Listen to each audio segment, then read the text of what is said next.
Welcome back to Millie Slop, the bonus channel, where my name is Miles, and I'm serving you up the slop. The most desired job, if you're like a high schooler or whatever, is YouTuber, I think, or maybe influencer or content creator. And I came at it from a unique angle in that I was a guy who had a job, and I just so happened to like fall into the business of influencership, which is a business. Because of that, I wanted to give you guys a crash course on the Millie Slop channel. This is unsolicited advice for content creators. Yay! I've been wanting to make this video ever since I met this person, and they'll remain nameless, I think, for obvious reasons.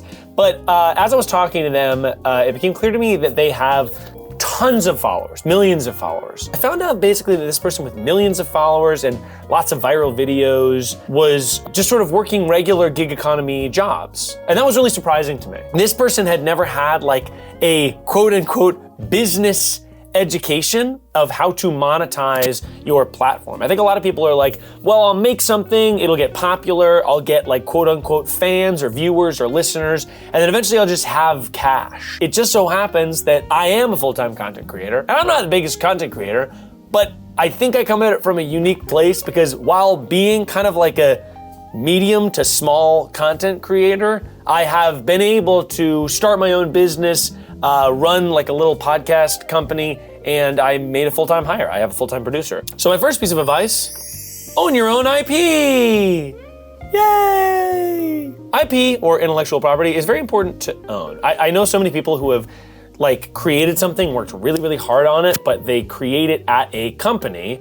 And therefore, if you co-create something with like a giant corporation, the corporation usually makes you sign contracts where they own your IP, or there's like a tandem ownership, and at the end of the day, they decide what happens with your project. This can be a huge bummer because let's say you have a podcast with a different company and it gets really, really popular and you're getting a cut of the revenue, and then they decide that they're gonna replace you as the host. For example, this would never happen, but if Hot Ones wanted to replace Sean Evans as the host, they just kind of could. Like, I don't know what that contract looks like, but he doesn't own Hot Ones. He's just the hired host. This also means that the company that owns it can use their ownership as leverage to pay you less money for the thing that you don't own. Now, I have a podcast, Perfect Person. It's a call and advice show. I started the show completely independently. So just like, I was a guy and I was like, I really want this to just be mine. So I started it, and I could have like co-started it with a company, so it might have been easier on the burden of like, okay, I gotta create all these assets, I gotta do all this editing, I gotta figure out how to upload a podcast to the internet. And I didn't have any help with any of that, but luckily I had like a job as a podcast producer before, so I had some understanding of how to do that stuff. But because I created it completely independently, I was able to then, at about episode 10 or 15, sign with a podcast network, HeadGum. And then they started selling ads on my show for a cut of that ad revenue. So now I've got a business deal, but I own my own IP. I can do whatever I want. Do things like start a Patreon. I can do things like have merch. I can do things like take the show on tour, and all of those decisions are completely up to me. I think a lot of companies early on approach content creators and they're like, hey bestie, like what's up girl?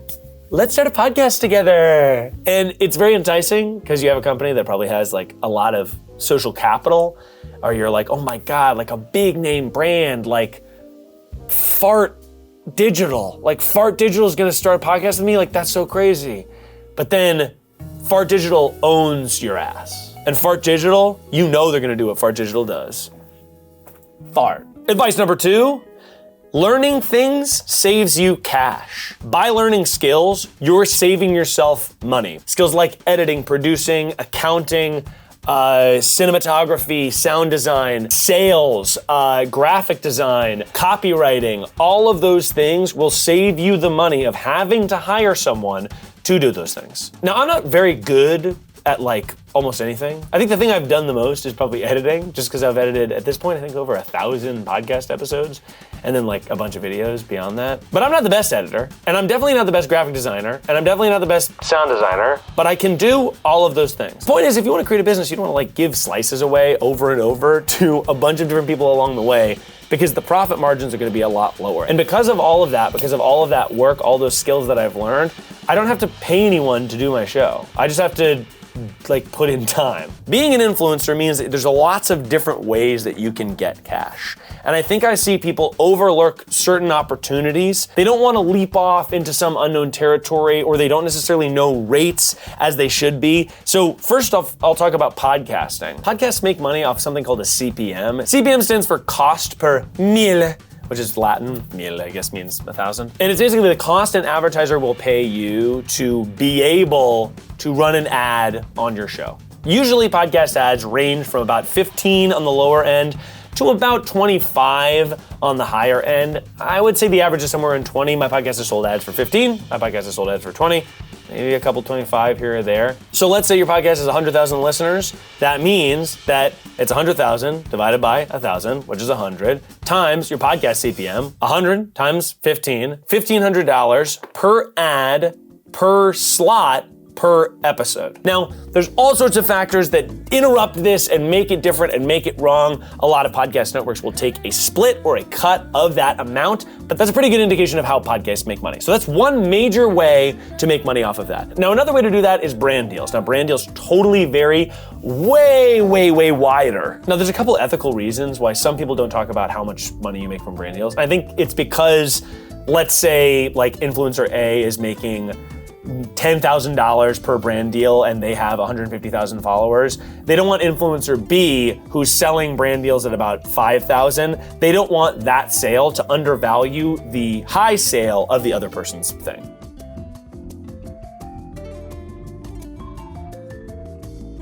That's another way that influencers make money. However, I'll say, for a lot of you influencers out there, don't do a ton of brand deals, baby, especially not at first. And that's because if you are an influencer, people watching your content, they are being sold something, and it's you.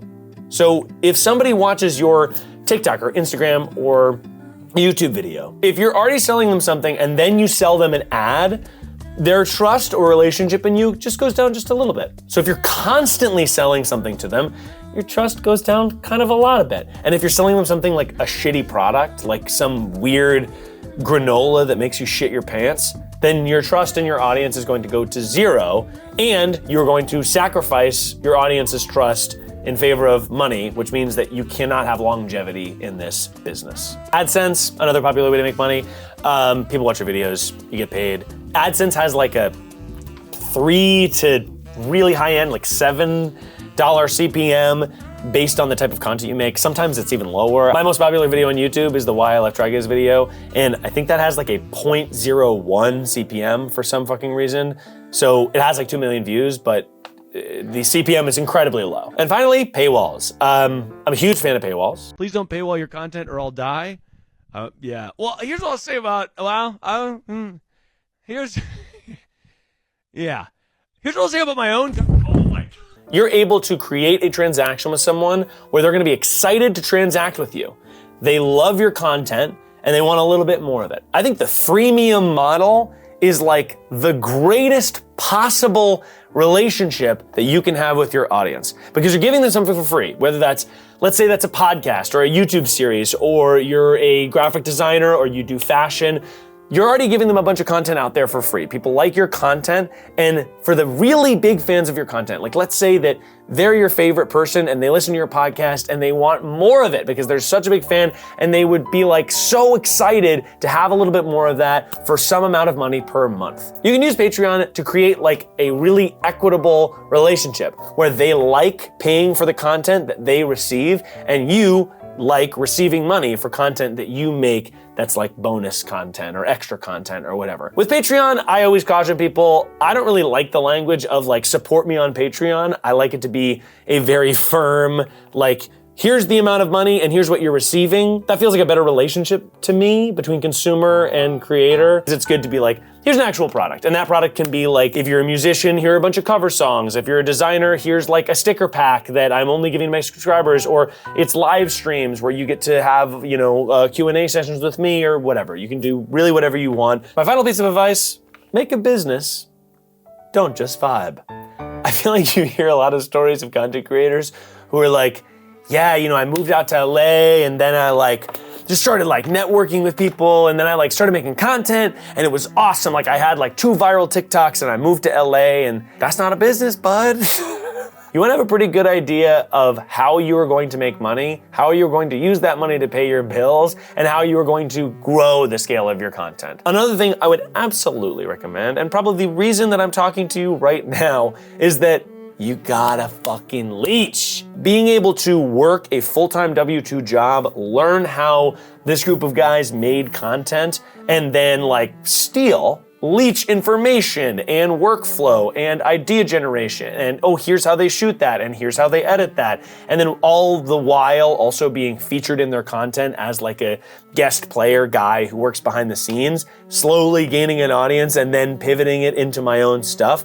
That was always the master plan. But I think it's good to remember that, like, let's say you want to be a content creator, working for content creators is a great way to do it. Getting skills as an editor and reaching out to content creators and being like, hey, I can edit for you. Getting skills as a cinematographer or a producer, working at a small production company of people that have like a lot of social influence. These are all great ways to do it because then you have healthcare, you've got a job, you don't have to like fully take a bet on yourself, but you do have to, outside of that, work your ass off on your own stuff. And it's a lot of work, but it's so fucking great. I would not trade my job for literally anything. I get to do really, really, really, really dumb stuff.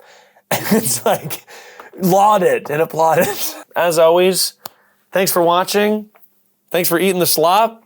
And I'll see you guys tomorrow.